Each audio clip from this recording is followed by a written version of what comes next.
The Pacific stretched endlessly beneath the wings of America's war machine. And by 1945, the ocean no longer felt like water. It felt like a graveyard. Beneath every ripple of blue lay steel and bone, shattered ships and silent airmen, resting where they fell for freedom. The world knew the war was entering its last, merciless chapter.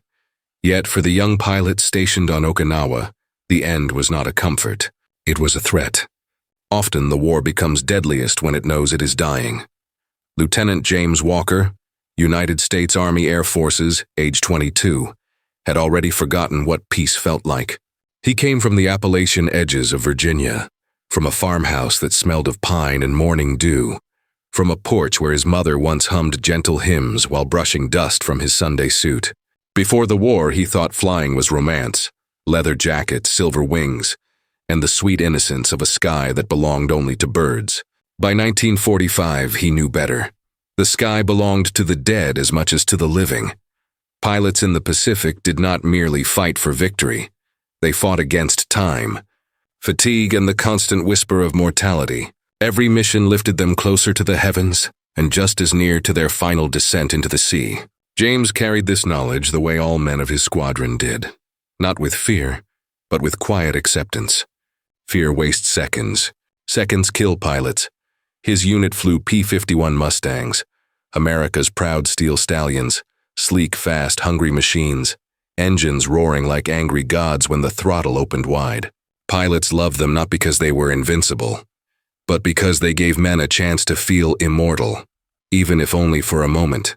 The Mustang could climb like a raptor, dive like a falcon, and slash through enemy formations with a fury that made Japanese pilots curse the day it first rose over the Pacific. Yet despite the engine's power, despite the polished steel and relentless training, every pilot knew one truth. War did not care how skilled a man was. War only cared how long it took to break him. James had letters in his breast pocket, folded soft from worry and rereading. Letters from Emma, the girl with ocean-colored eyes and hopes tied around his survival. She did not write of fear or tears or sleepless nights. She wrote of gardens they would plant, children they would raise, and Sunday mornings under sunlight not choked by smoke. Her words were his anchor, his tether to a life outside the roar of engines and the cold taste of oxygen at altitude. On Okinawa, mornings were treacherous. The sky looked peaceful, a pale watercolor of pink and silver washing across open air. But beneath that beauty lived tension so thick it felt like iron in the lungs. Pilots walked toward their aircraft in slow, heavy steps, not from fatigue, but from the weight of what each flight meant. No one talked about dying. No one had to. The silence said enough. By April 1945, the Japanese had perfected their last weapon of desperation.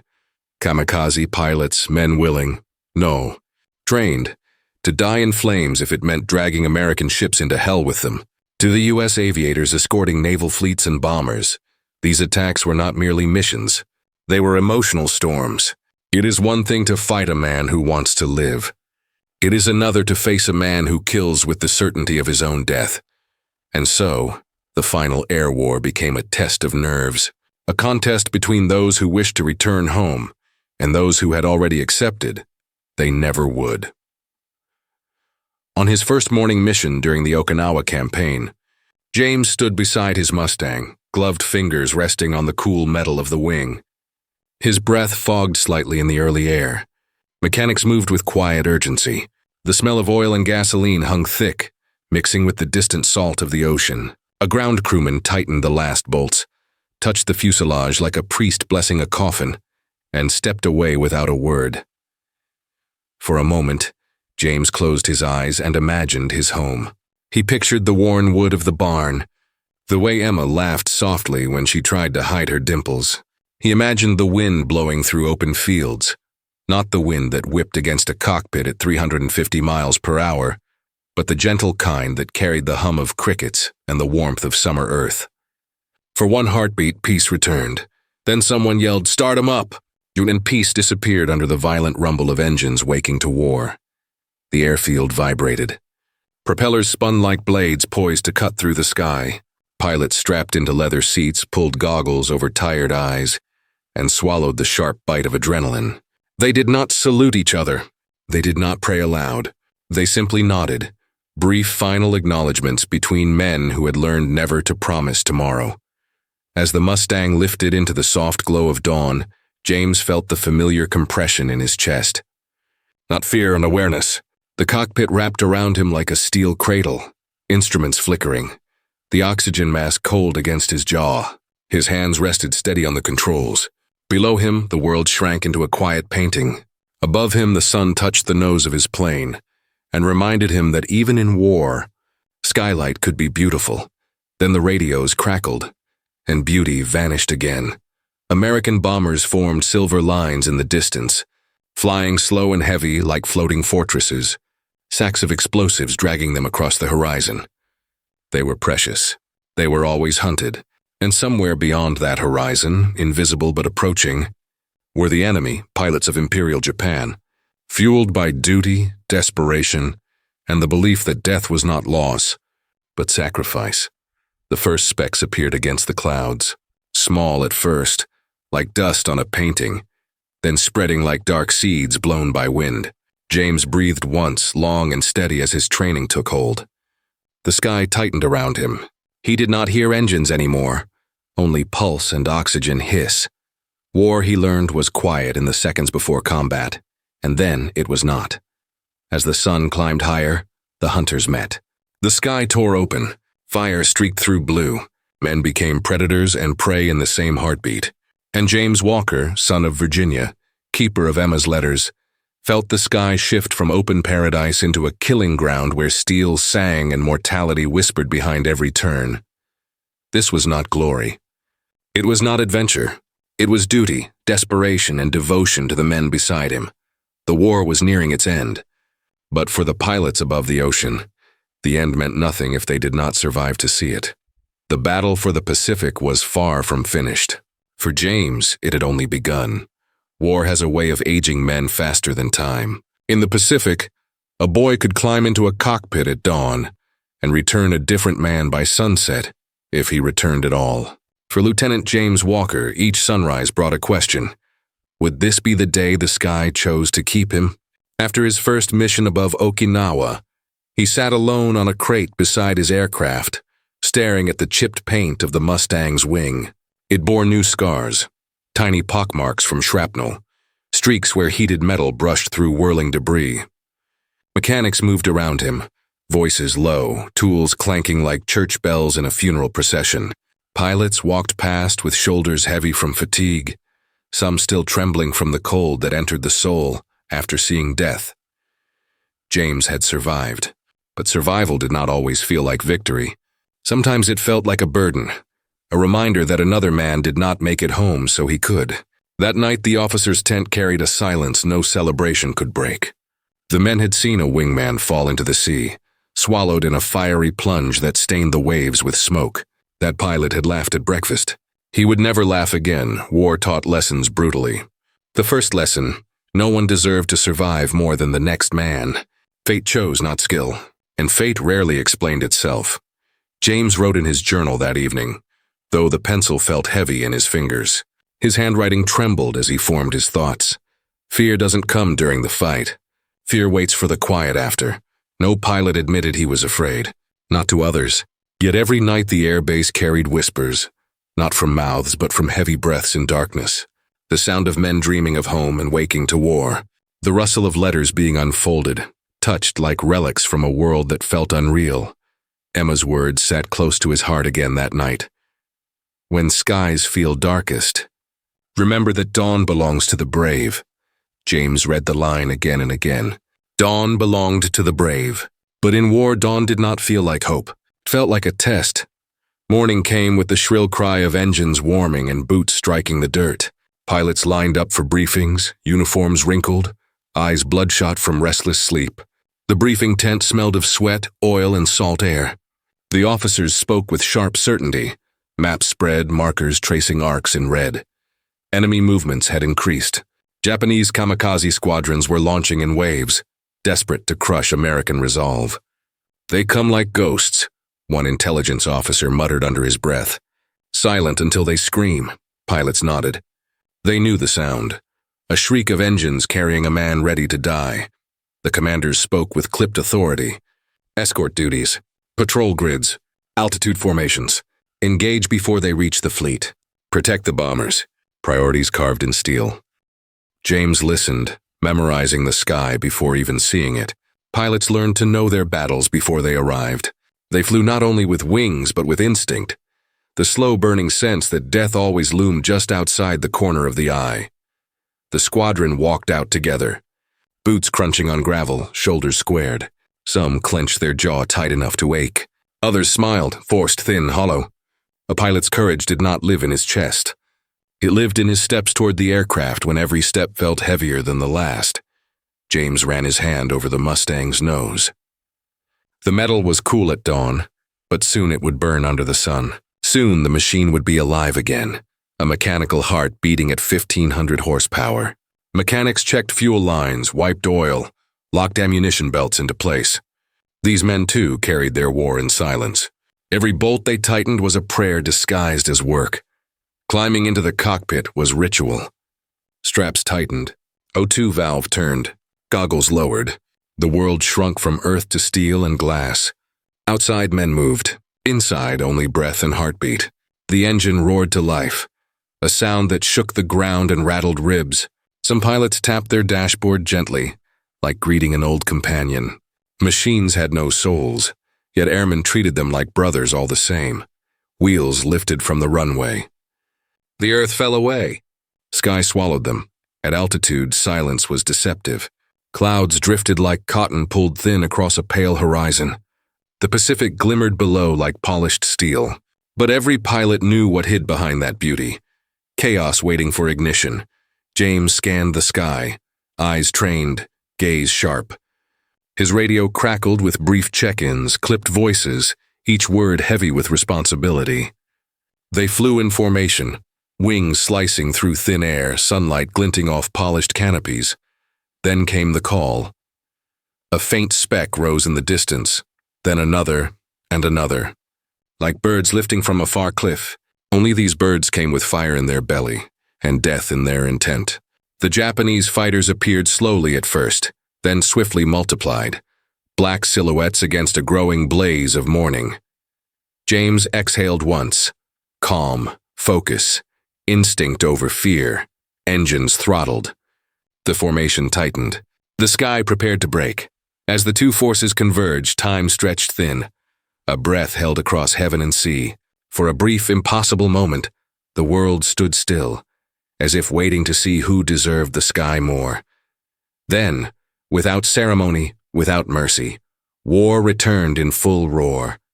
Gunfire ripped through clouds. Planes twisted, dove climbed, human wills bound to metal wings. Smoke trails carved scars across the sky. The calm morning shattered into a hellstorm. James banked left, heart pounding but movements fluid. Bullets streaked past, silent lethal streaks of light. His finger pulled the trigger. Machine guns roared. A Japanese aircraft shuddered, wing tearing, flames blossoming.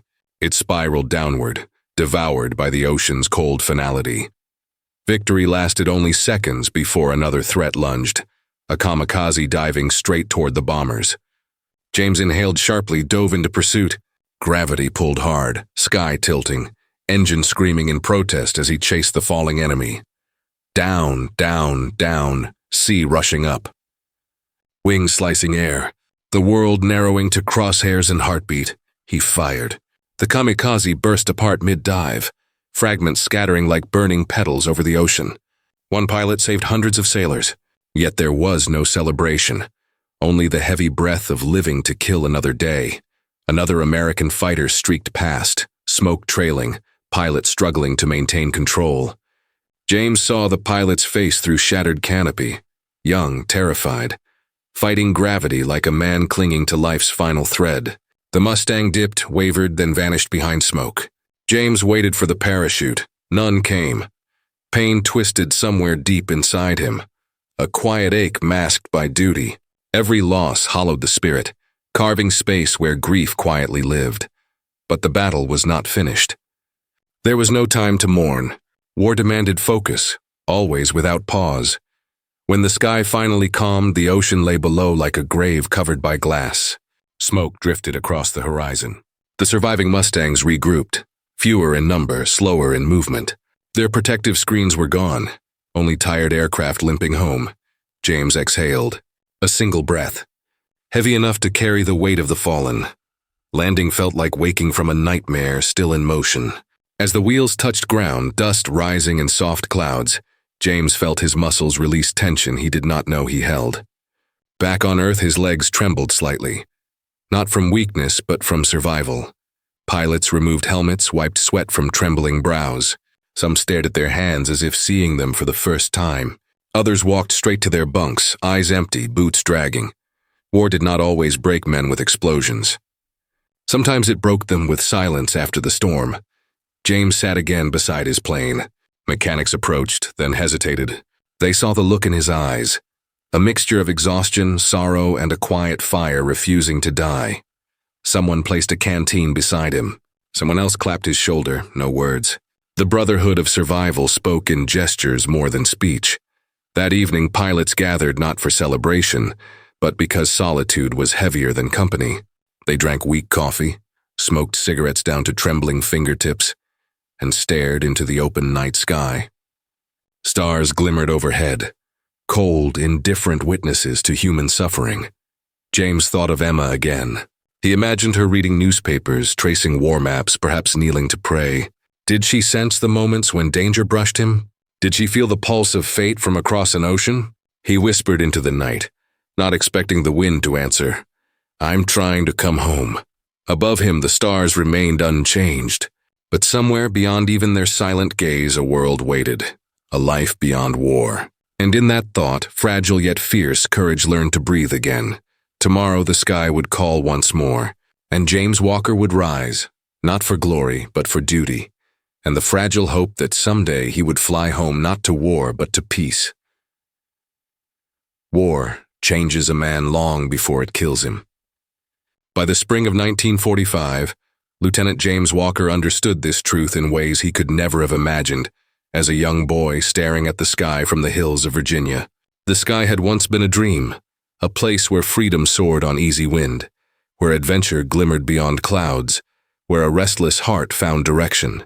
Now the sky was a trial, a battlefield without trenches, without ground to steady the feet, where every breath tasted of oxygen and uncertainty. On Okinawa, a pilot did not count days, only missions. Days meant little. Missions were life or death. And between missions, there existed a quiet space where soldiers tried to reclaim slivers of humanity, like scavengers searching through ruins for something unbroken. James woke early that morning, not because commanders called him, but because sleep abandoned him first.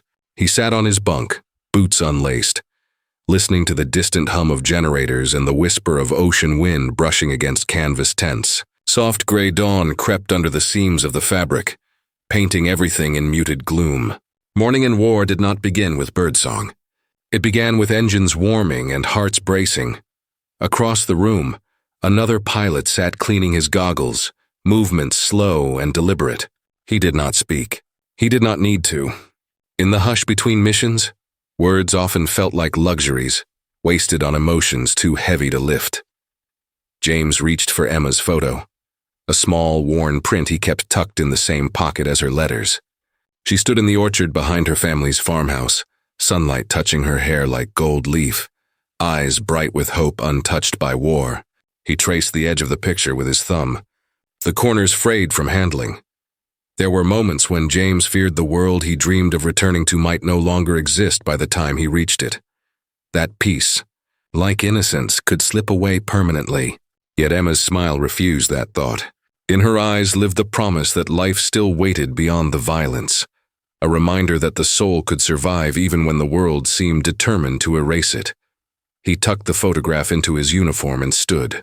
Duty called, even when the heart begged for softness. At breakfast, metal spoons clinked lightly against tin trays, the mess hall filled with murmurs rather than conversation. The pilots gathered, shoulders stiff, movements restrained. Some pushed food around without appetite. Others chewed slowly, staring into coffee as though answers lay in the dark liquid. A crewman walked past carrying casualty papers.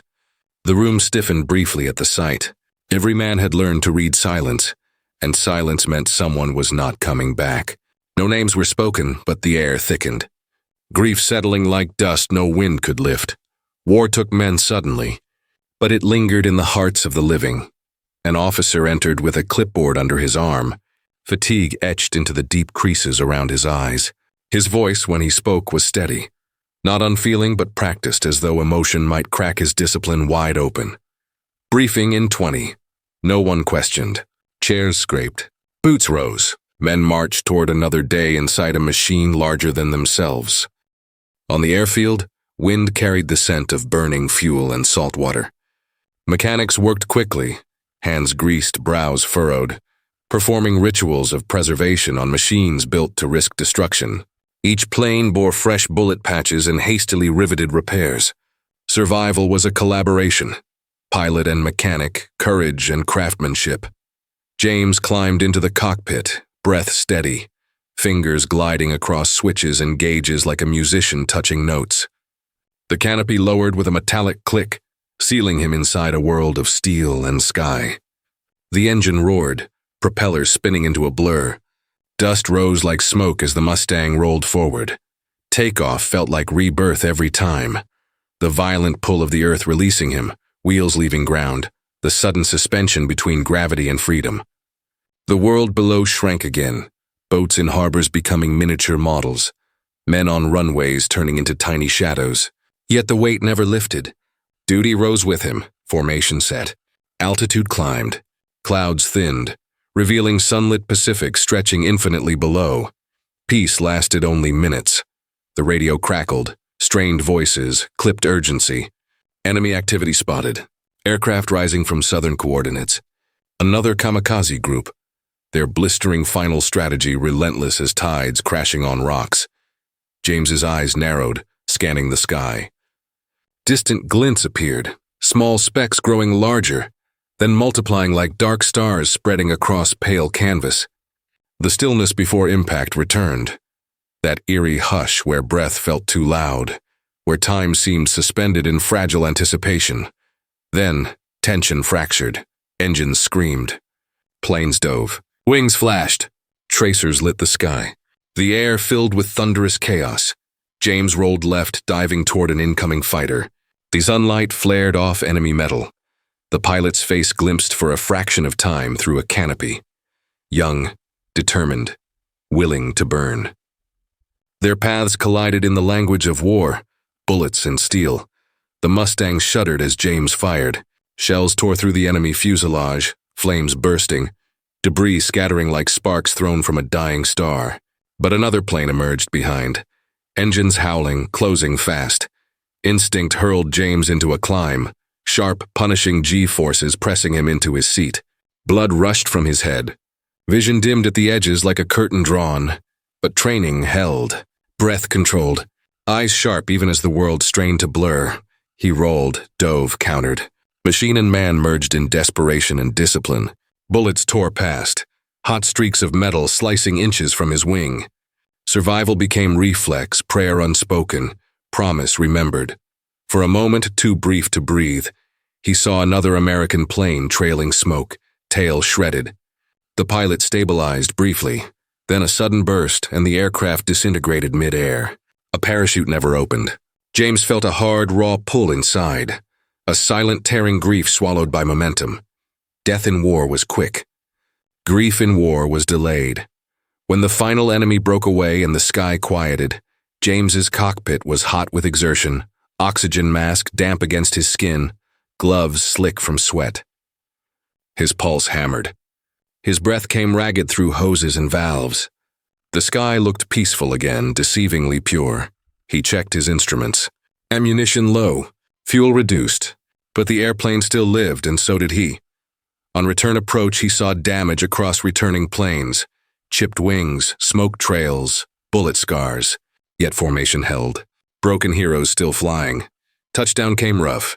Dust kicked. Wheels screeched. Engines died. James sat still in the cockpit, unable to move for a moment as silence pressed against him, heavier than battle. When he finally climbed down, his legs felt like they belonged to someone else, shaking, weary, real. A mechanic approached, saw his state, and simply nodded. A gesture that meant, "You made it." Such gestures were the currency of survival. That night, dinner remained quiet. Men stared at untouched plates, minds elsewhere, replaying moments of fear, flashes of loss, fragments of life glimpsed in the heat of death. James stepped outside alone. The ocean sounded like wind breathing. Stars glittered above, patient, ancient, untouched by human violence. Somewhere out there, Emma looked at the same sky, unaware of how close the war had come to taking him today. He tilted his head back, inhaling the cool night air deeply, as if trying to breathe life back into places inside him that felt drained. He whispered to the dark, voice low, almost breaking, "Let me make it home. Just let me come home." Even heroes prayed in silence. Tomorrow, he knew, the sky would summon him again, and he would rise, not because he wanted war, but because someone had to carry the weight that wings must bear.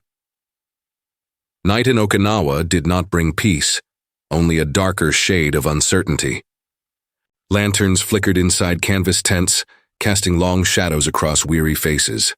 Outside, the Pacific wind pushed salt and smoke across the camp, as if the sea itself exhaled the memory of every soul it had swallowed since the war began. Lieutenant James Walker sat at the edge of his cot, boots unlaced, staring into the canvas wall. His body was back from the sky, but his mind remained suspended in the clouds, in the roar of engines, in flashes of fire, in the silent plunge of friends disappearing through broken wings. The airfield still echoed in his ears, the shriek of metal, the rattle of gunfire, the radio calls that ended in static. Every pilot learned to fear silence more than noise. Noise meant life. Silence meant remembering. Across the dim barracks, another pilot sat with his head bowed, rosary slipping through his trembling fingers as if each bead held the weight of a name lost. In another corner, a man smoked quietly, staring into nothing, each slow inhale a plea to steady hands and lungs that still shook. This was not the image shown in posters, not the glorious heroes of home front propaganda. These were tired boys carrying the strength expected of men. James reached inside his jacket pocket and unfolded a letter. Not Emma's this time, but a message from his mother, written in gentle cursive that almost trembled from nervous love. "We pray for you every night. Come home when the Lord wills, and know that no matter where your wings take you, you are loved beyond fear." He closed his eyes. Loved beyond fear. How strange those words felt here, where fear clung to skin like sweat and sorrow. Yet love, he realized, was the only weapon war could not corrode. It was the only shield pilots carried into the sky that bullets could not tear through. He folded the letter and placed it carefully beneath his pillow, a small sanctuary inside a world where safety no longer existed. Morning arrived with the familiar rumble, engines waking like metal beasts hungry for battle. Sleep clung weakly to eyelids, but discipline pried it away. War did not pause for exhaustion. James splashed cold water across his face, the shock clearing what little fog remained in his mind.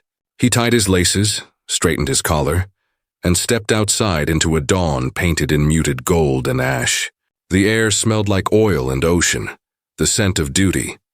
At breakfast, pilots sat with spoons idle in their hands, pushing rations around metal trays, eating only enough to keep bodies moving. They did not speak of yesterday's losses. They did not need to. Absences spoke louder than voices ever could. Each empty seat at the table felt like a gravestone. War didn't bury men. It erased them from morning's first. A bell sounded. Briefing time. Inside the command tent, officers stood over maps like surgeons preparing for operation. Lines marked flight routes. Circles marked danger zones. Arrows pointed toward enemy territory. The commanding officer cleared his throat, jaw set tight. Japanese kamikaze operations are intensifying. Intelligence suggests major naval targets are being positioned for final defense. Our fleets cannot afford to be struck. You will intercept before they reach the waterline. Eyes lifted. No one blinked. The commander's voice softened, a rare crack slipping through iron control. We are close. Tokyo is choking. Their empire is collapsing, but that makes them more dangerous than ever. Then the final reminder, always the same, never losing weight. Watch each other's backs. bring each other home. On the airfield, the Mustangs gleamed beneath morning sun, proud, battered, resolute. They were not just machines. They were lifelines, shields, graves waiting in the sky. James ran his hand along the propeller blade, metal cold as wartime resolve. Mechanics finished their rituals, wiping oil-streaked hands on rags, eyes tight with worry hidden behind practiced professionalism. A mechanic paused beside him, tapping the Mustang's nose gently. "She'll take care of you," he murmured, voice gruff but hopeful. "Just bring her back in one piece." James nodded. In war, simple words carried the weight of prayers. He climbed into the cockpit, leather seat worn by hours of fear and courage. The canopy sealed. Private world. Small cage. Immense sky engines roared, shaking Earth. Propellers blurred into violence. Planes lined up, steel birds ready to leap. The runway rushed beneath wheels, then disappeared. Air held them again. Gravity surrendered. And the world below shrank into maps and memories. Above the Pacific, sunlight broke through clouds like spears of hope, glimmering on ocean waves far beneath. Bombers lumbered ahead, slow, vulnerable giants, while the escort fighters formed a protective halo around them. Then came the first call. Contact. Bearing east multiple. Specks on the horizon, growing, splitting, multiplying like hornets rising from a burning hive. Enemy fighters. And among them, kamikaze aircraft flying not to fight but to fall. The air tightened. Hearts braced. Time slowed. And then it shattered. The sky erupted. Engines screaming, guns roaring, wings twisting through violent air. Smoke trailed across blue like veins of fire. Planes dove, climbed, spun. A ballet of death directed by instinct and desperation. James locked onto a kamikaze diving toward a battleship on the horizon. The Japanese pilot flew low, slicing through rising flak bursts, committed to sacrifice with chilling resolve. James dove after him. Gravity grabbed hard. His body pressed deep into the seat. Vision vibrated. Breath came sharp through oxygen mask. He fired. Tracers streaked. Metal tore. The enemy plane burst into flames. A comet of burning steel plunging downward. But there was no relief. Another enemy approached from above. James jerked the stick, rolling sharply, bullets slicing inches from his wing. He dove, climbed, cut across sky. The dance between life and death continued, frantic and fierce. A bomber took a hit nearby, smoke pouring from its engine. The crew bailed, tiny parachutes blooming across sky like white flowers of desperation. The bomber descended, slow, tragic, disappearing behind a veil of smoke. James swallowed, throat tight. Every loss felt personal. Every fall felt like a thread snapped from a fragile rope pulling toward home. But he pushed forward. Survival demanded focus. Memory could come later, if he lived to remember. When the last enemy fell or fled and silence slowly reclaimed the air, the ocean below shimmered once more, calm, uncaring. Eternal formations reformed, smaller now, spacing wider, gaps where friends belonged. James looked across the skies and saw absence written in empty air. Returning to base felt heavier than battle. The runway rushed beneath him. Wheels touched earth, engines lowered to weary hums. The world felt solid again, but hearts did not. James climbed down.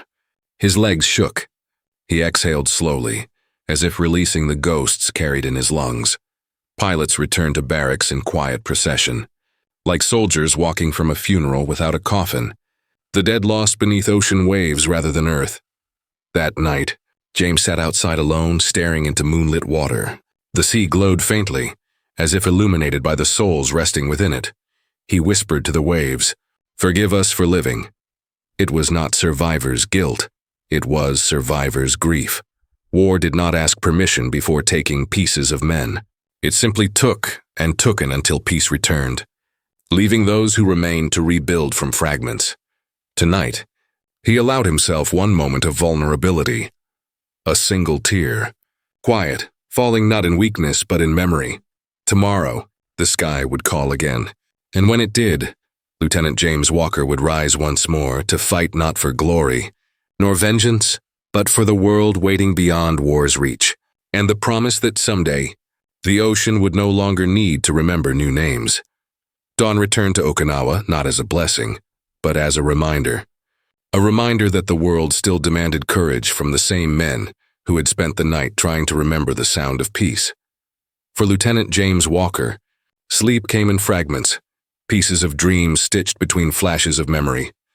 The roar of engines, the sting of smoke in the lungs, the sudden silence when a friendly voice vanished from radio waves forever. Even in moments of rest, war found a way to follow. Hiding in the restless stir of blankets, the twitch of fingers still curled around imaginary controls. Morning light seeped through the tent seams, pale and cold like the war-touched sky. Outside, boots crunched, voices murmured, machines rumbled. The air was thick with duty before the sun even rose fully. James sat up slowly, shoulders heavy. His uniform lay folded at the edge of the cot, dust settling gently on its creases. He reached for it not with pride, but with commitment. A commitment forged not by patriotism alone, but by the bond to the men beside him. The war belonged to nations, but survival belonged to one another. He splashed water across his face, the shock momentarily clearing the fog behind his eyes. In the cracked mirror, his reflection startled him. Not the youth who once dreamed of flight, but a tired man with shadows beneath his gaze and a silence too old for his age. War aged bones before birthdays could. He slipped Emma's photograph from beneath his pillow, fingers lingering over her smile. That smile was his anchor, proof that softness still existed somewhere beyond fire and steel. For a moment, he allowed himself to breathe in the memory of orchard blossoms and gentle laughter. Then, as always, he folded it away. Love could not stop bullets, but it could steady hands that faced them. At the mess hall, plates clinked without enthusiasm. Pilots sat side by side, yet isolated within their thoughts. Few pushed food around. Others ate mechanically, chewing without tasting. Exhaustion lived here, wearing uniforms like they were burial cloth. A young pilot, new, still hopeful, attempted a weak joke about powdered eggs. The laughter was thin, brittle, breaking in the air like cracked glass. War drained humor quicker than strength. Smiles faded faster than wounds healed. Someone placed a folded flag on an empty seat, a silent memorial. No ceremony, no announcement. Just a quiet space where a brother once sat. Eyes lowered, Forks paused. Yet life continued, because war expected movement even when hearts stalled. When briefing was called, chairs scraped low against the floor, like reluctant goodbyes. The men gathered beneath the canvas roof, dim lamps casting solemn shadows across maps and exhausted faces. The commander spoke with the weight of a man who had delivered too many orders, buried too many hopes, and yet still believed in the necessity of every mission. Japan is preparing for their final stand, he began. Voice rough but steady. Every flight we take limits their ability to strike. Every enemy intercepted saves American lives below. Gentlemen, we fly not because we seek glory, but because if we do not, someone else pays the price. Silence acknowledged truth. New intelligence pointed to heavy kamikaze concentrations near southern waters. Fleet convoys were advancing closer to Japanese shores, tempting targets. The kamikaze threat loomed like a storm cloud swollen with fire. Protect the bombers. Shield the ships. Intercept early. Do not underestimate desperation. Another pause. The commander's eyes swept the room, not as an officer surveying troops, but as a man seeing brothers bearing burden. Keep each other alive. That single sentence held more weight than every tactical order combined. Engines roared again on the runway. Mechanics waved signals. Propellers blurred into spinning fury. The earth vibrated under steel ambition and trembling resolve. James fastened his harness, checked gauges, tested controls. Familiar ritual, yet never routine. The cockpit sealed, a cocoon between life and sky. He pressed his forehead briefly against the cool canopy glass, closing his eyes. Not prayer, just a moment to gather the scattered pieces of himself and mold them again into someone capable of war. When wheels lifted and land slipped beneath, the world transformed. The ocean stretched vast, shimmering beneath sunlight like a silent witness to all it had claimed. Clouds drifted peacefully overhead, in stark contradiction to the violence that would soon stain the air between them. The formation soared. Bomber silhouettes lumbered ahead, majestic and fragile.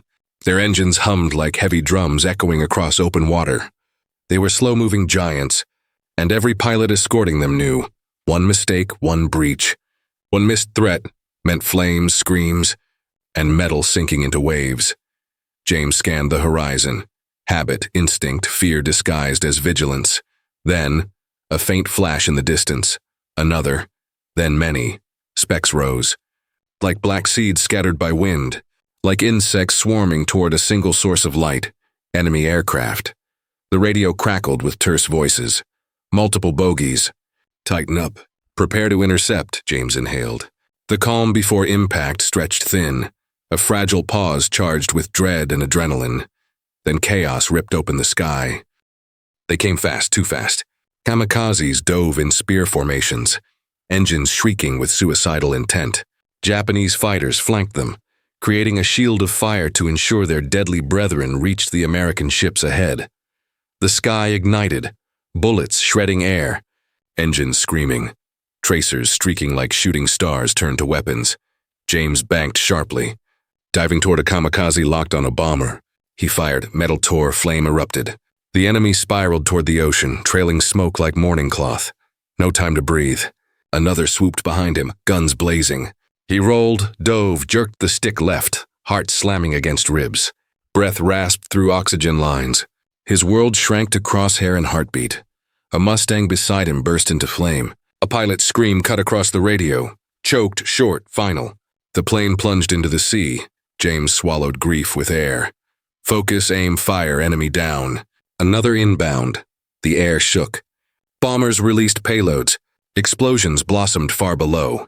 Great plumes of smoke rising from distant land. The Pacific thundered with noise and fury. But in the chaos, one enemy slipped through. A kamikaze dove straight toward an American destroyer. James dove after him. Gravity crushing chest, vision tunneling. He fired, too late. The enemy aircraft slammed into the ship's deck in a burst of fire and steel. The radio flared with shock, the fleet below erupting into frantic calls. Smoke billowed from the ship. Men scrambled on deck, flames licking metal like hungry beasts. A crack ran through James's resolve. The pain of witnessing helpless destruction. His breath shook. His jaw clenched. This war was not noble. It was relentless. But there was no pause. Another wave incoming. He turned back toward the skies, eyes burning with resolve sharpened by sorrow. He would not fail the next one.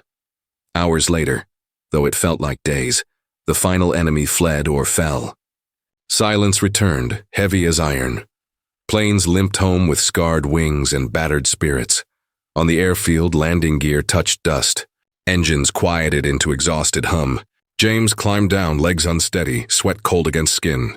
Ground crew approached, tools in hand, stoic faces masking worry.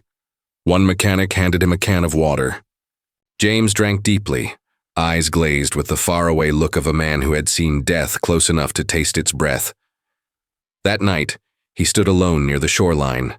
Waves rolled quietly, indifferent to the suffering above them. The ocean had seen civilizations rise and fall. Today it had watched another battle, absorbed more souls, carried more secrets.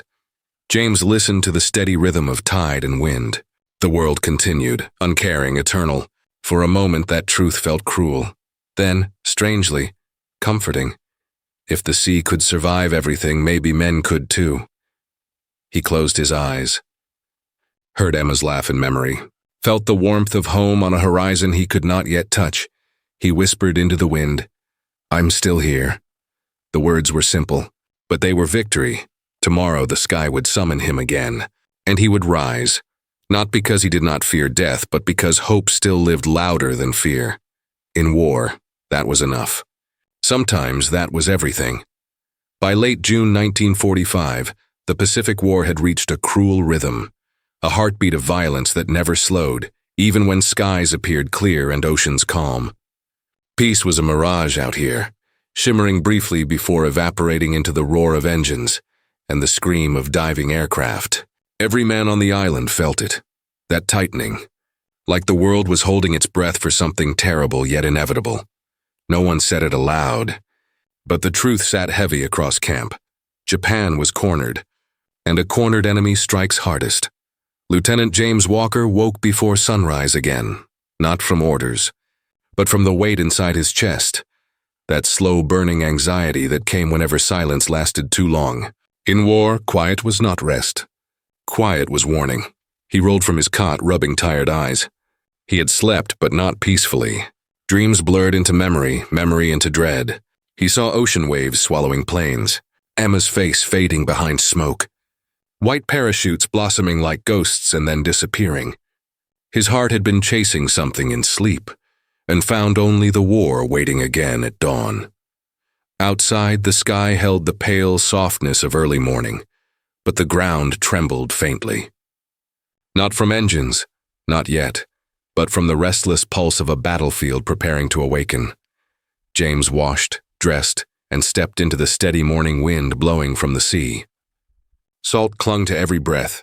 He could taste it, bitter, metallic, carrying the faint echo of iron and destruction.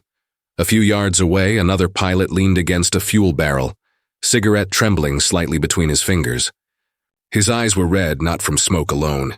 They nodded at one another, the silent acknowledgement soldiers shared when words could not reach the depth of exhaustion, carved into bone and spirit. Breakfast tasted like cardboard. No one complained. Complaints felt foolish when tomorrow was never promised. When briefing was called, the pilots entered with slow steps, fatigue spreading like shadows beneath the canvas roof. Yet the officers looked more tense than usual, a kind of sharpness in their posture, a gravity in their expressions that warned of something heavier than routine orders. A senior commander stepped forward, voice clipped, eyes cold with knowledge he carried before he spoke. "Gentlemen, intelligence reports a mass kamikaze mobilization. Expect coordinated waves." There it was, the storm. A few men exhaled sharply. Others didn't breathe at all. He continued. "The enemy believes this is their moment. They intend to drown our fleet in blood, to force us away from their shores. They would rather burn than surrender." His hand hovered over the map, hovering near the marked naval line. "Our ships are advancing. The closer we are to Japan, the more desperate they become. Today will not be like other days." He paused, and in that pause the world felt suddenly smaller, tighter, as if every heartbeat was waiting to see whether it would be allowed to continue. "When you take off," his voice dropped, not dramatic, just real. "Prepare for the hardest fight of your lives." Not a speech. Not inspiration, truth. There was no heroism here, only endurance. Protect the bombers. Shield the fleet. Don't chase too low. Don't break formation. And whatever happens, he looked at each man as though memorizing faces. Don't die alone out there. Engines roared to life on the airfield like war drums. Dust lifted in thick plumes.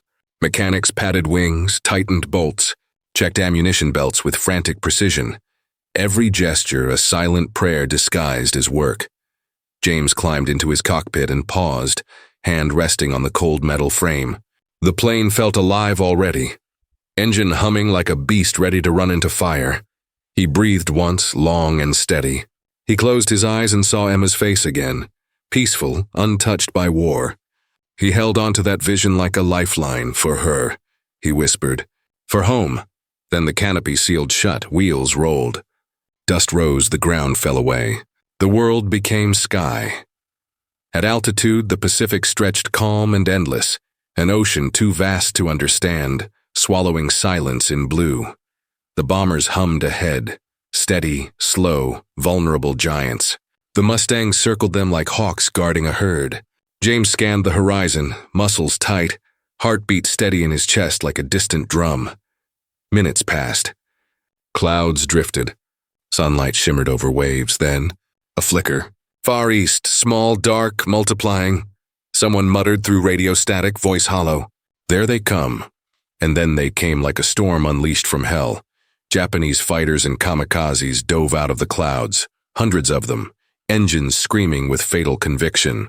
Sunlight glinted off their wings like steel fangs. The sky became a battlefield in a heartbeat. Kamikaze streaked downward instantly, its pilot committed. From the first breath of morning, and an American. Destroyer below opened fire in desperate bursts. The Mustang squadron roared forward to intercept. James felt the stick jerk in his hands as he dove. Bullets ripped through the air. Whines shrieked past his canopy. Engines roared like furious gods colliding. The first kamikaze exploded mid-dive, flame blossoming across the sky like a terrible flower. Another slipped through formation. James slammed into a turn so sharp his vision blurred, heart rattling, breath burning. He fired, the enemy wing tore off. The plane spun violently and vanished downward. Another Mustang burst beside him, shrapnel exploding. Fragments spinning away. James didn't hear the pilot scream. Only the radio cut to static. He shook only for a second, then fought harder. A bomber took a hit ahead, flames trailing, crew bailing out like falling stars. Parachutes opened, tiny white blooms against dark smoke. Then horror struck. One kamikaze pierced the line and dove toward a battleship. AA guns erupted, tracers crisscrossing sky, but the plane kept coming. James dove, engine howling. He fired until his guns clicked empty, metal streaming, tracers glowing. But he was a second too late. The kamikaze hit the deck in a roar of fire and steel. A blast shook the ocean. Flames rolled upward like a living demon, black smoke clawing at sky.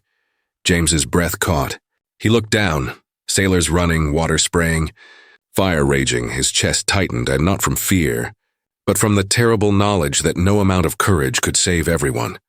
The sky tore open again, more enemies screaming downward. More explosions, more cries lost to wind and radio static. War was not victory. War was endurance inside chaos. James flew through fire, steel, smoke, screams, prayer. Instinct, fueled not by hatred but by desperation and duty. Minutes stretched into eternity, but eventually, after suffering that felt ancient, the waves stopped coming. Enemy fuel exhausted. The sky quieted. The smoke settled. Flames burned on ocean water. Ships smoldered. Bombers limped home, and the surviving Mustangs circled like tired guardians. James stared at the burning sea. His breath trembled. His hands shook. His soul felt carved open, and yet he was alive. When he landed back at base, he did not cheer. None did. There was no triumph, only survival, and even that felt heavy as grief. Medics rushed. Fire crews scrambled. Pilots stood in silence, staring at the horizon where sky had turned to fire. James walked until he reached the shoreline. He sank to his knees in the sand, palms pressed into earth like a man anchoring himself to something real. He whispered, voice raw, "How much more?" The ocean answered with waves, steady, eternal, whispering nothing and everything. Behind him, another pilot sat, shoulders shaking, face hidden in trembling hands. A mechanic nearby wiped eyes quickly, pretending it was dust. Men cried quietly, not from weakness, but because the heart can only carry so much. James lifted his head and looked at the sky, bruised, through a smelling of smoke and fate. He breathed painfully deep. He survived. Tomorrow, he would fly again, not because he wanted to, but because someone had to stand between the world and darkness, and he would, until peace finally arrived, or the ocean called his name too. The sky had burned the day before, and yet morning came again, pale, fragile, indifferent. War did not pause for grief. The sun rose whether men lived or died. Being alive was no guarantee of feeling alive. On Okinawa, silence draped itself over camp like a mourning flag. The exhausted bodies moved slowly, boots dragging across hardened earth. The smell of smoke still lingered from the burning ships offshore, faint but stubborn, like sorrow that refused to leave. Lieutenant James Walker stood near the flight line, helmet under his arm, eyes unfocused. He wasn't waiting for orders. He was waiting for his breath to steady. It hadn't since he landed yesterday. His chest felt tight, as though grief itself pressed against his ribs. Men greeted each other with nods, not out of courtesy, but as quiet confirmation. We survived another day. Somehow, a chaplain passed carrying a wooden box no larger than a suitcase. Inside were the personal effects of pilots who would not return. Watches, letters, dog tags, items waiting to be shipped back to mothers, wives, children. Tokens of lives paused mid-sentence. The chaplain paused beside James, offering a gentle, sad smile, the kind a man gives not to comfort, but simply to show he sees the pain. James returned the nod. He did not trust his voice. Later, near the mess tent, pilots gathered silently around a row of simple wooden markers driven into the earth. No grand speeches, no trumpet, just a chaplain's low prayer blending with wind and ocean. Helmets rested atop rifles stuck upright in dirt. A row of silent witnesses to sacrifice. James bowed his head. Dames echoed in his mind. Not spoken, but felt. Men he had trained with, laughed with, flew beside, and watched vanish into flame or ocean. He pressed fingers to his dog tag, not out of fear, but from a sudden realization of weight. Someone back home held a matching tag. Someone praying not to receive the other half in a box. The chaplain ended with a quiet sentence. May their flight end in peace. James inhaled sharply. His throat burned. His eyes stung, but he did not cry here, not where others fought the same battle to hold composure. Tears came later, in shadows. After the service, James walked alone to the shoreline. The ocean whispered with the language of the dead. Not voices, but memory carried in waves. He sat on a low rock, hands clasped loosely, staring at endless blue. A breeze brushed his face, cool and gentle. For a moment he imagined standing with Emma in the Virginia hills, wind rustling apple blossoms instead of palm fronds. Her laughter carried like warm light, the smell of fresh earth, the soft hum of cicadas on summer nights. He remembered the first time he saw an airplane. He was 10, standing barefoot in a field, staring up as a silver dot carved the sky. It shimmered like magic, freedom made real. His father had placed a hand on his shoulder and whispered, "Look, son, you chase the sky. It'll give you a future." He never realized that chasing the sky could also bring him to the edge of losing everything. A soft rustle pulled him from memory. A young pilot approached, new to the unit, barely shaving age, eyes too bright for a place like this. He saluted awkwardly. "Sir, they told me to report to you. I'm assigned as your wingman." James studied him. The clean flight jacket, the hopeful posture, the unscarred innocence. A wave of protectiveness struck him hard. This boy was not ready for what the sky would demand. "What's your name?" James asked quietly. "Second Lieutenant Michael Turner, sir. From Illinois." He said it with pride, chest lifted, voice steady. The kind of steadiness born from preparation, not experience. James nodded slowly. "You flown combat yet?"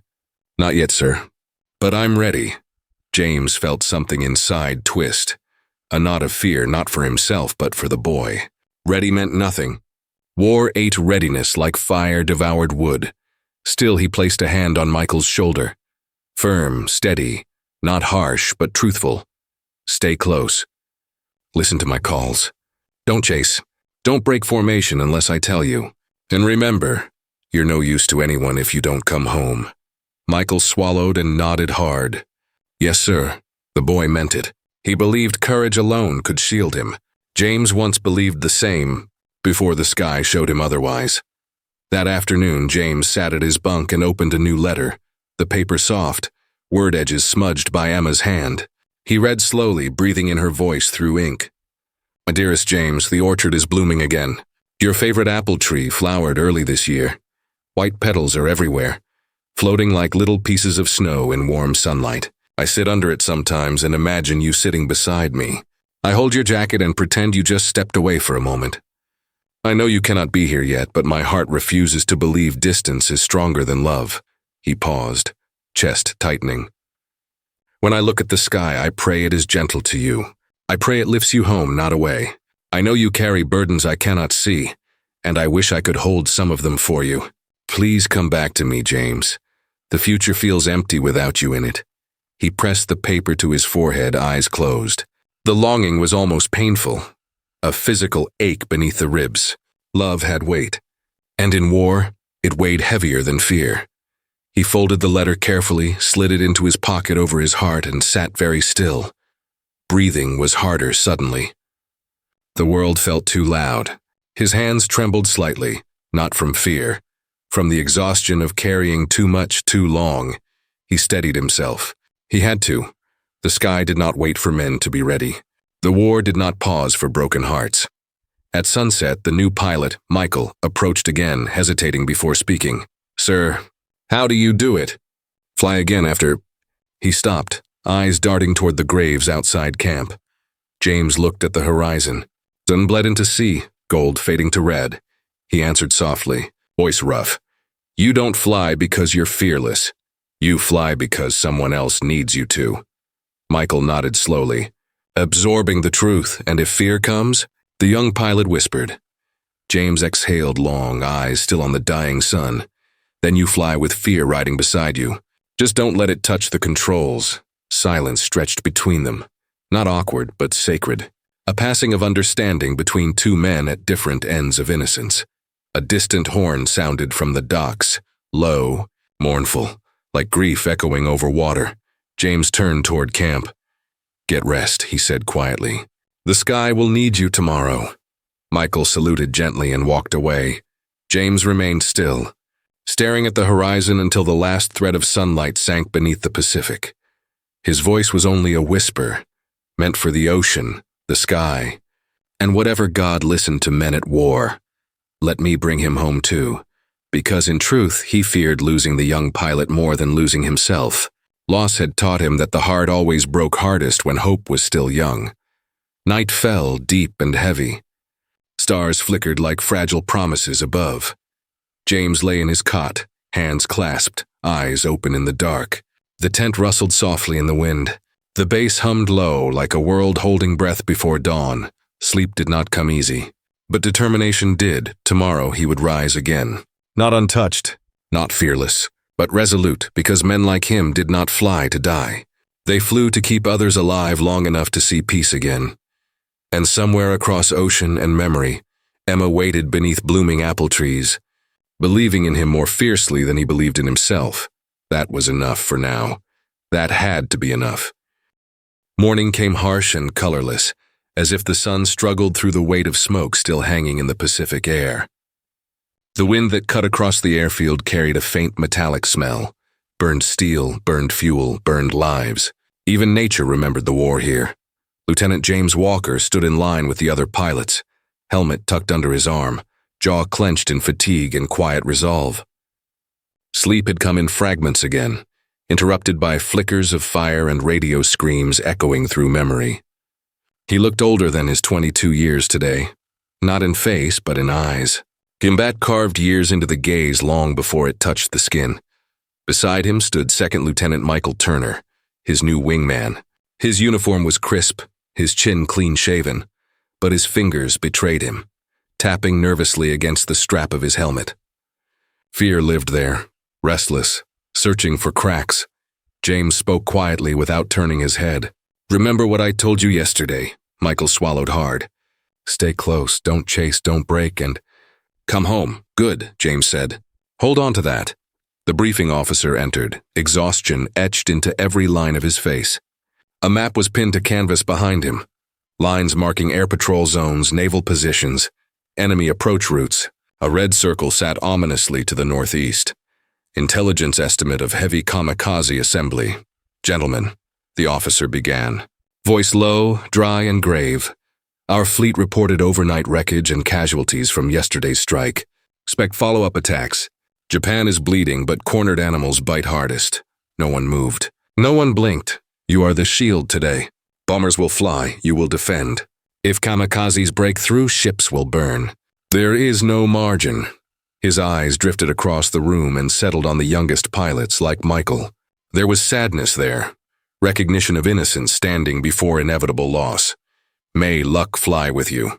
Dismissed. Outside, engines roared to life again. The daily symphony of duty.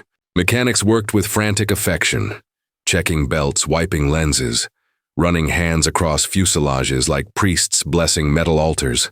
Each plane held lives in its frame. Pilots, sailors, families waiting across oceans. James placed a steady hand on his Mustang's nose. You and me again, he whispered. He didn't speak to machines for comfort. He spoke because in war, anything that flew with him became family. Michael watched him, then copied the motion on his own plane. Palm pressed to cold metal like making a promise. James saw him. He nodded. Michael smiled, small, nervous, grateful. Then canopies closed. Harnesses tightened. Engines thundered, rolling aircraft forward into rising dust cloud. The runway fell away. Wings caught light. The world shrank beneath them again. At altitude, clouds drifted like islands of ghostly cotton. The Pacific shimmered below, so deceptively calm it felt cruel.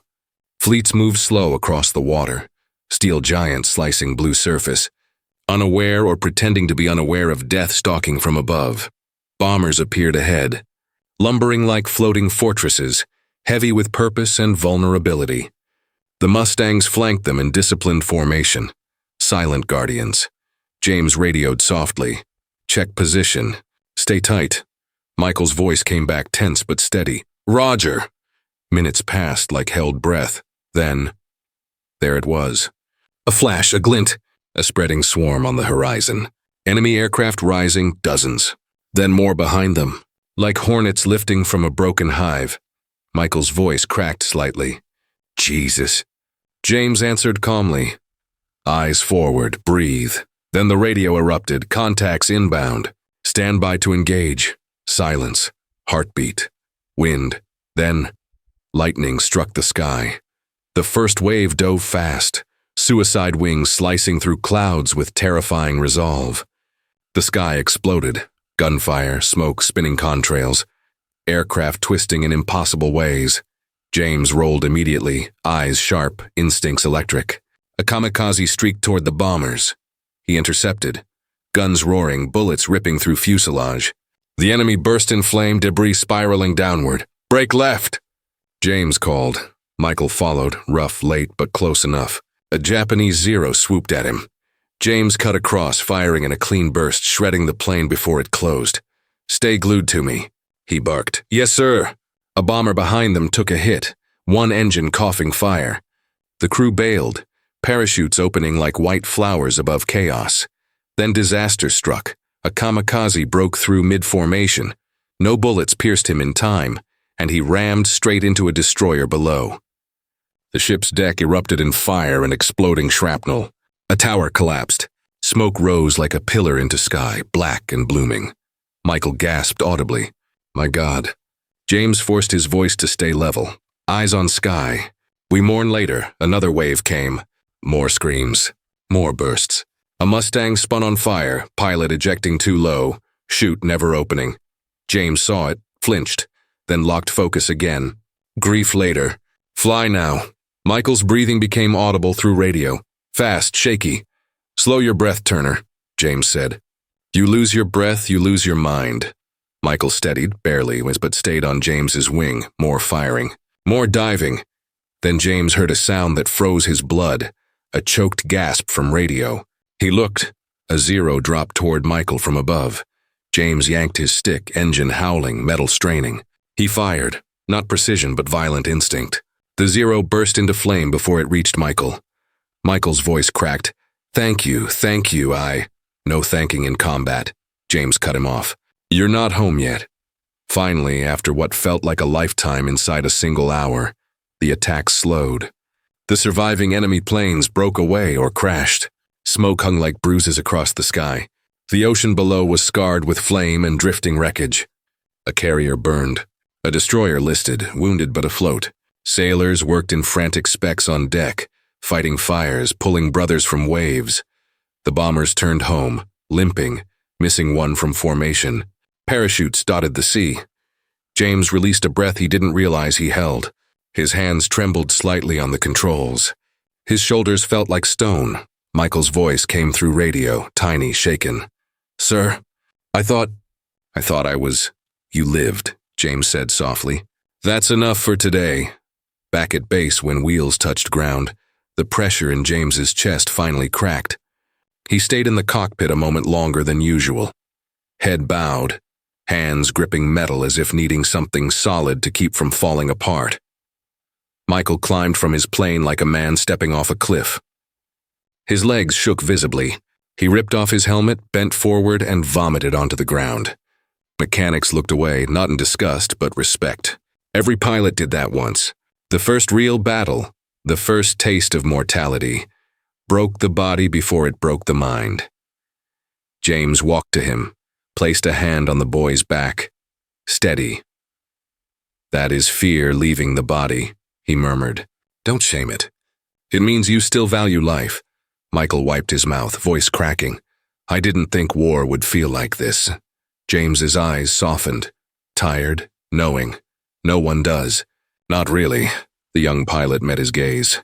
Tears rimmed his eyes. Not from pain, but from shock at still being alive. Does it ever get easier? He whispered. James thought about it, truly thought.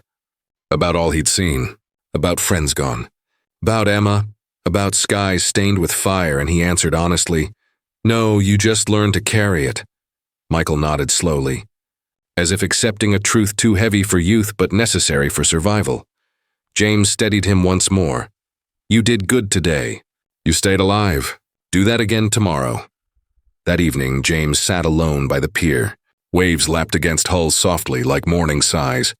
Smoke still whispered from the horizon where ships burned quietly into dusk. He drew out Emma's letter again, reading the final line. The world will be whole again. Hold on until then. He lifted his eyes to the ocean, darkening under twilight I'm holding, he murmured. But his voice shook, not from fear, but from exhaustion so deep it felt ancient. Behind him he heard footsteps. Michael sat beside him, not speaking, simply sharing silence. Two survivors watching nightfall. War-bonded men. War-broke men. Sometimes it did both at once. James closed his eyes. Tomorrow would come. The sky would call again, and they would rise, heavy but unbroken, because they had to. Because someone must carry the world until peace returned, until home was not a dream, but a doorstep.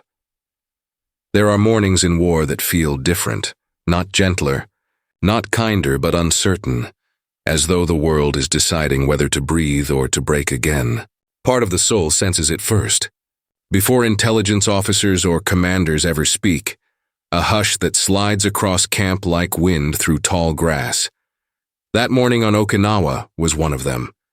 The sky was soft gray when Lieutenant James Walker woke, lying still in his cot, listening not to engines or orders but to quiet. Real quiet, the kind that makes a soldier uneasy, because silence in war is never just silence. It is a message. Outside, a mechanic laughed softly at something, not forced laughter, real tired human laughter. It sounded alien, almost wrong in a place where grief lived in every footstep. Men didn't laugh freely here. Laughter was a delicate thing, easily broken. Something was shifting. James sat up slowly, rubbing sleep from his eyes, bones heavy from constant adrenaline and little rest.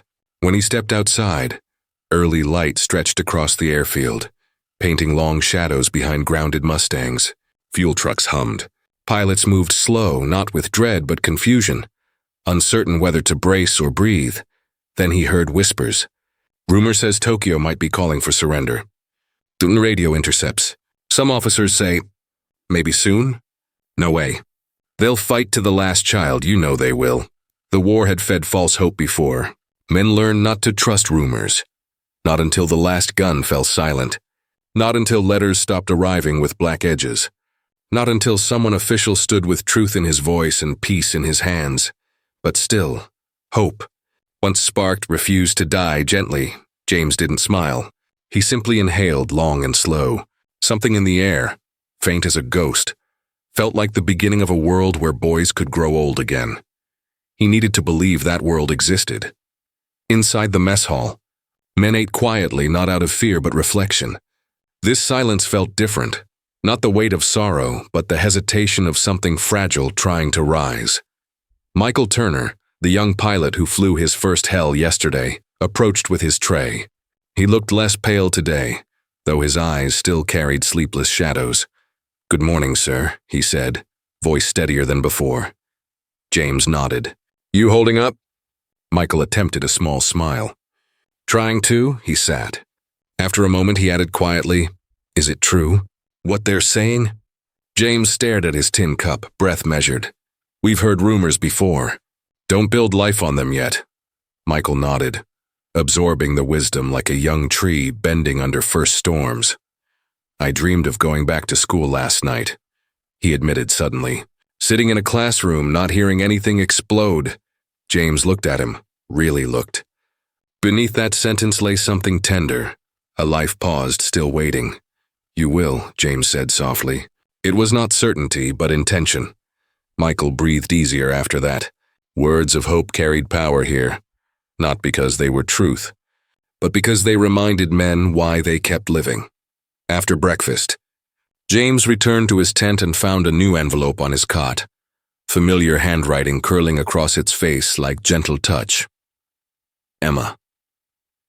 His heart softened and ached at the same time. He opened the letter carefully, edges trembling between his fingers. James, the apple blossoms have fallen now and the fruit is beginning to show. I walked the orchard yesterday and imagined us there when all this is over. Sometimes I talk to the wind and pretend it can reach you. Silly, I know. But hope makes fools of us all, and I'd rather be a fool in love than a woman waiting with fear. He swallowed, throat tight. They say the war may be ending soon. I don't know what is true and what is wishful thinking, but I hold on to the belief that somewhere fate is turning toward mercy. He paused, reading. Mercy. What a fragile word in a world built on force. Come home to me, James. Not just with your body, but with your heart still whole. I don't want a ghost returning. I want the man I love. I'm waiting, always. Emma, he closed his eyes. The letter cut deeper than any shrapnel, because she asked for something war did not give easily. A whole heart. He folded the letter slowly, placing it back over his chest, right where fear and hope collided. Mid-morning. Orders came. Patrol duty. Escorting supply ships to the fleet line. Routine mission, if such a thing existed here. James strapped into his Mustang. So did Michael, 2 planes down the line. Shoulders tighter than yesterday, but eyes more determined. His youth was battle-worn now, but not extinguished. When their wheels lifted from the ground, the air was calm. Clouds drifted lazily, waves below rhythmic and steady. The fleet shimmered far out, rows of ships cutting blue like silver blades. For the first half hour, nothing stirred. Radios crackled only with routine check-ins. Felt wrong, empty sky watching silently. Then a speck. Low, fast, another behind it. Enemy torpedo planes, skimming the waves using the horizon like shield. James reacted instantly. Turner, in on me. Michael responded sharp. Roger. They dove, wind screaming, gravity pulling hard. James fired first, clean burst. First enemy wing shattered, water erupting as metal tore into ocean spray. Another enemy banked, aiming for the supply ships. Michael swooped, fired, missed, corrected, fired again. The enemy engine burst flame and the plane slammed into the sea. Good shot, James called. A shaky exhale came back. Thank you. Sir, Michael's voice trembled.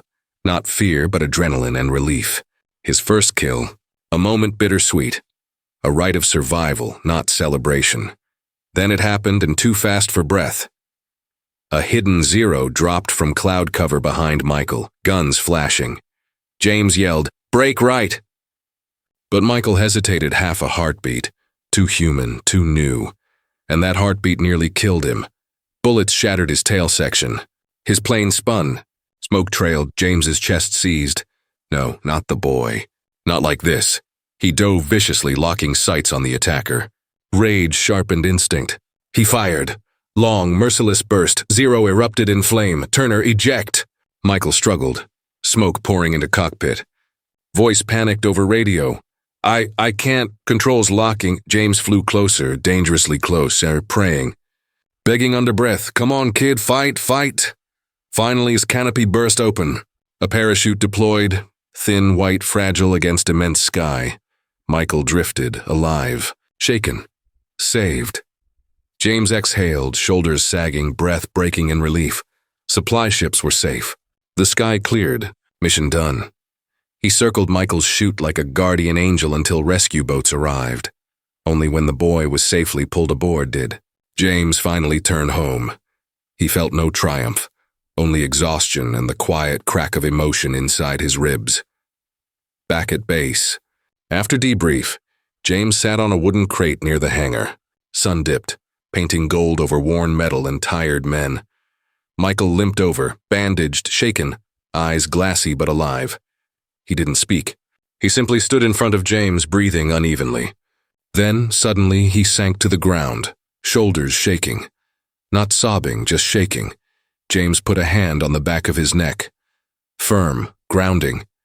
He didn't say be strong. He didn't say you're fine. He said only you made it. That's enough. Michael nodded slowly, tears falling silently on dirt.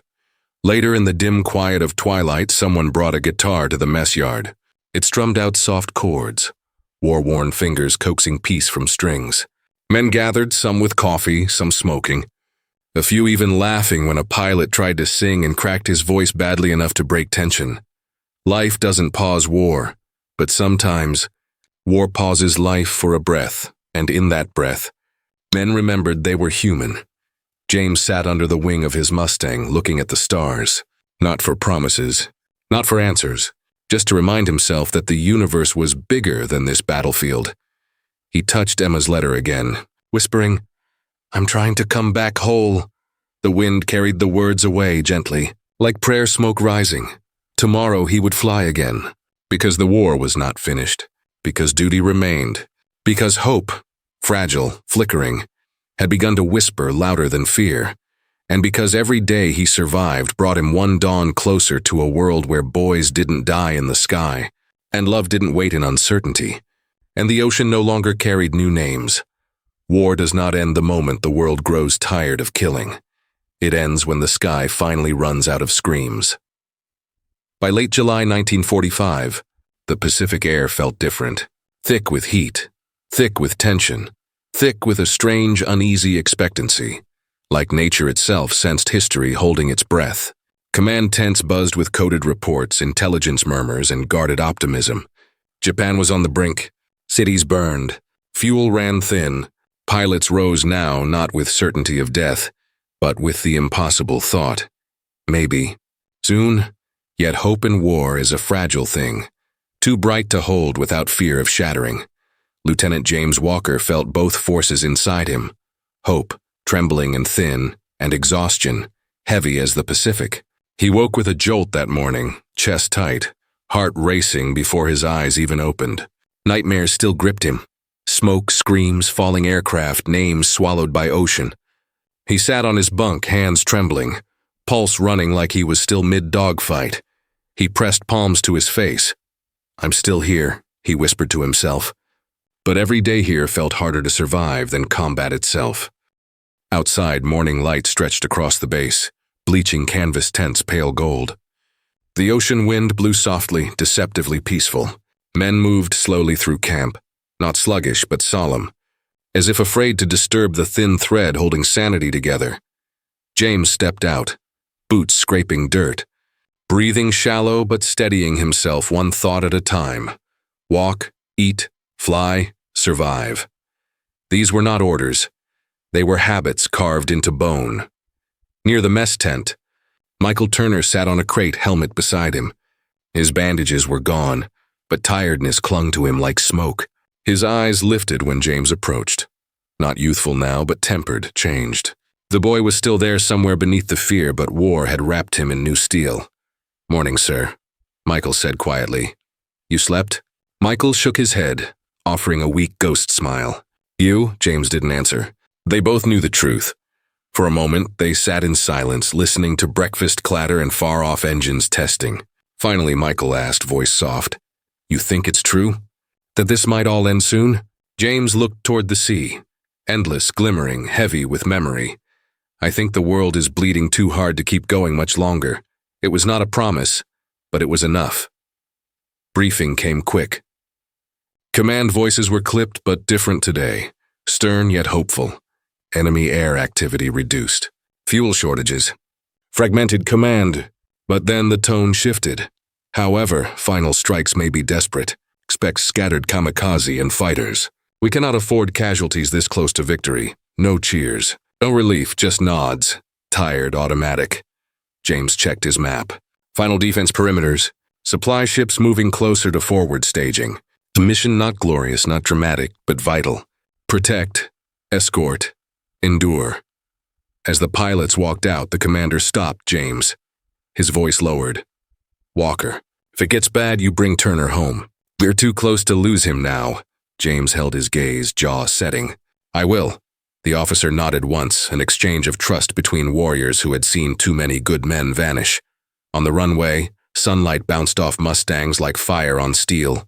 Mechanics tightened bolts, slapped fuselages, muttered good luck curses disguised as jokes. Prayer lived in calloused fingers and oil-stained sleeves. James touched his plane's nose again. Not superstition, but acknowledgement. In war, you speak to anything that keeps you alive. Michael did the same. This time his hand lingered longer. Engines flared to life.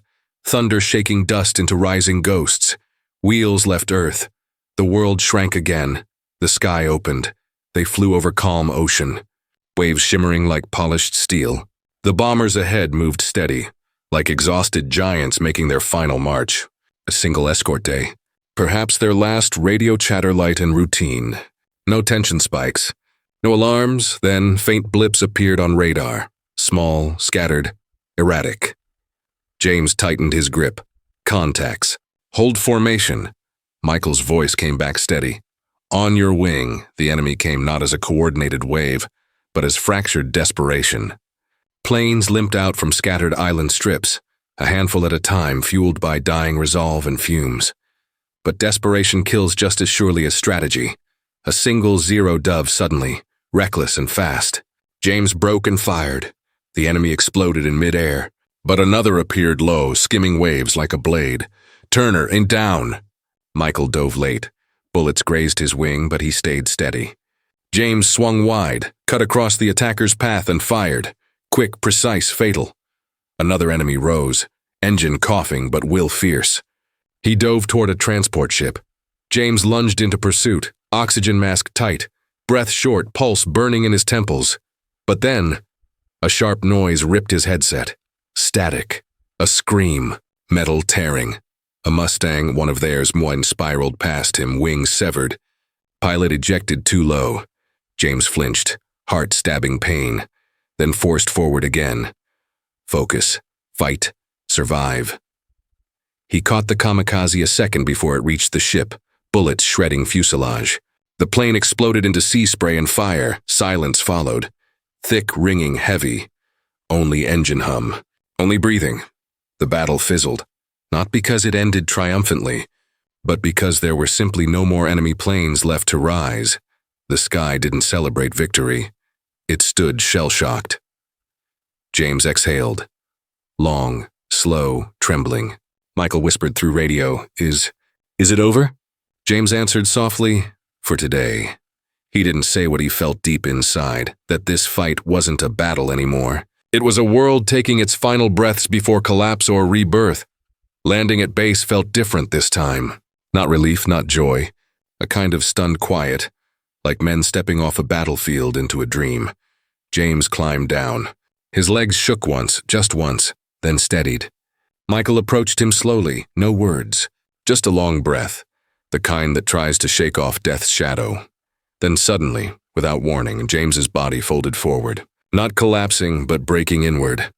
He braced both hands on his knees, breath shaking. His chest tightened, throat closing. He wasn't crying, and not yet, but something inside cracked deeply.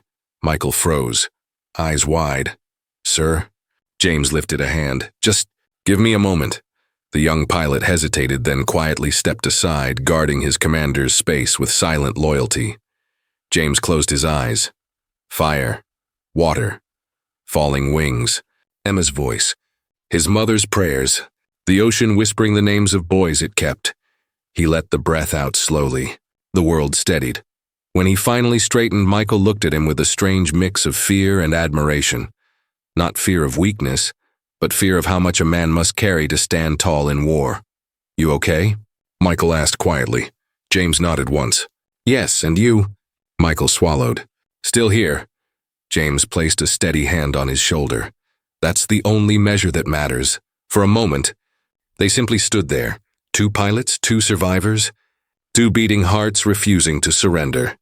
Then, in the mess yard, something unexpected happened. A radio burst to life. Voices rising. Boots running. Not panic, excitement. Tokyo transmissions intercepted. Emperor meeting military command. Surrender terms being discussed. Men froze. Some stood slowly. Others dropped spoons midair. Hope did not roar. It whispered first. It might end. James felt the words like a tremor inside his bones. Michael whispered, almost prayer-like. Please, please let it be true. James didn't smile. Not yet. But his eyes slowly lifted toward the sky. Toward the same sky that once tried to kill him. Today, the sky was quiet, not safe, but quiet. Peace is always born in silence first, he whispered. For himself. For the boys beside him, for Emma, for all who never returned. Hold on. Just a little longer. The war was not finished, but the world had begun to lean toward peace. And when peace comes, the men who carried the sky will finally feel the ground again. August 1945. The war that had swallowed oceans, skies, and the hearts of young men finally cracked. Word arrived not like thunder, but like a trembling whisper. Japan has surrendered. At first, no one believed it. Pilots stood frozen on the airfield, engines idle, helmets in hand. The sky, the same sky that once roared with fire, now held nothing but quiet. A few men stared upward as if waiting for danger to return and claim the lie. Then a single voice broke, a choked sob, not of sorrow, but relief. Another laughed, sharp, disbelieving, shaking. A third fell to his knees, face buried in trembling hands. James Walker did not cheer. He simply sat on the wing of his Mustang and let himself finally feel. His breath cracked, a burden lifting so slowly it hurt. He had survived. Not untouched, not the same boy who once dreamed of flight, but alive. Michael Turner approached him quietly. No salute, no words. They simply shared a long, exhausted look. Brothers bound not by blood, but survival. Finally, James whispered, voice raw. We can go home now. Return to America, train whistles echoed across farmlands. Flags waved. Church bells rang. Crowds cheered for heroes, but James barely heard them. His war had not been noise. It had been silence, fear, memory. At the station, he saw her, Emma, standing in sunlight just like the orchard days. She did not run. She walked slowly, tears already falling, as if afraid he might vanish in the space between steps. When their hands touched, he felt the world return. She pressed her forehead against his and whispered, You came back. James swallowed and voice barely breath. I promised, and for the first time in months, his heart beat without weight. After the war, there were nights when he woke gasping, reaching for controls that weren't there. There were mornings when the smell of earth made him weep because it wasn't oil, gunpowder, or burning steel, but peace like wings grows slowly. He walked the orchard with Emma. He listened to wind instead of engines. He planted trees instead of bullets into the sky. Life returned, not out of forgetfulness, but out of choosing to live anyway. Final monologue. People call us heroes. But heroes don't forget the names the ocean keeps. We didn't fly for glory. We flew so others could live to see peace. I survived a war in the sky, only to learn that peace is earned on the ground. One sunrise at a time. James looked up at the summer sky, quiet, blue, endless. For the first time, it belonged to birds again, and he whispered to the wind, not in sorrow, but gratitude. Thank you for letting me come home.